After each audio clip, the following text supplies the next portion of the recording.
కారం రంగు రుచితో ఉంటుంది. ఆచి మిరపపొడి అదరగొట్టే కారం రంగు రుచి. నేను తగ్గనంటున్నారు పవన్ కళ్యాణ్, నేను అస్సలే తగ్గనంటున్నారు బాలయ్య. ఒకే సీజన్లో కాదు, ఒకే రోజు వస్తామంటున్నారు. మరి నిజంగా ఇటు బాలయ్య అటు పవన్ కళ్యాణ్ ఒకే రోజు బాక్స్ ఆఫీస్ దగ్గర పోటీ పడితే ఏంటి పరిస్థితి? థియేటర్స్ సరిపోతాయా? ఇవన్నీ తర్వాత.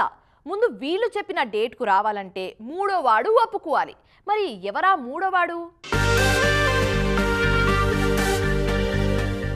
ముందు నుంచి అనుకుంటున్నదే జరిగింది. 2025లోనే బిగ్గెస్ట్ బాక్సాఫీస్ వార్కు తెరలేవనుంది. సెప్టెంబర్ 25న ఒకే రోజు బడా హీరోలిద్దరూ బాక్సాఫీస్ దగ్గర పోటీ పడ్డానికి సై అంటే సై అంటున్నారు. ఆల్రెడీ దసరా సీజన్ క్యాష్ చేసుకోవడానికి 3 months ముందు నుంచే సెప్టెంబర్ 25 లాక్ చేసుకుంది అఖండ 2. బాలయ్య బోయపాటి కాంబినేషన్ కావడంతో దీనిపై అంచనాలు బీభత్సంగా ఉన్నాయి. అఖండ 2 బిజినెస్ కూడా భారీగా జరుగుతోంది. టీజర్తో పాటు విడుదల చేసే ప్రతి పోస్టర్లోనూ సెప్టెంబర్ 25 డేట్ కన్ఫర్మ్ చేస్తున్నారు. దసరాకు తాండవం ఖాయమంటున్నారు. మరోవైపు ఓజీ కూడా 200% దసరాకి లాక్ అంటున్నారు.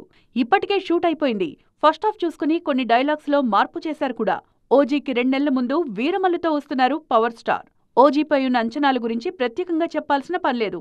మొదలైన రోజు నుంచే అంచనాలు ఆకాశంలో ఉన్నాయి. ప్రియాంక మోహన్ హీరోయిన్ గా నటిస్తున్నారు. ముంబై బేస్డ్ మాఫియా డ్రామా ఇది. ఇక అఖండ 2 కూడా అంతే. పైగా బాలయ్య బోయపాటి కాంబినేషన్ కావడంతో ఎక్స్పెక్టేషన్స్ నెక్స్ట్ లెవెల్ కు వెళ్లిపోయాయి. పైగా బాలయ్య పీక్ ఫామ్ లో ఉన్నారిప్పుడు. ఓజీ షూట్ అయిపోయింది గాని అఖండ 2 సీజీ వర్క్ మాత్రం ఇంకా పెండింగ్ లో ఉంది.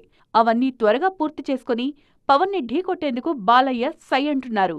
వీళ్ళిద్దరూ ఓకే గాని వీళ్ల సినిమాలు ఒకే రోజొస్తాయంటే ఓటీటీ వాళ్ళు ఒప్పుకుంటారా అనేది ఆసక్తికరంగా మారింది. ఎందుకంటే ఈ రోజుల్లో పెద్ద సినిమాల డేట్స్ డిసైడ్ చేసేది ఓటీటీయే కదా. మరి చూడాలిక ఏం జరగబోతుందో.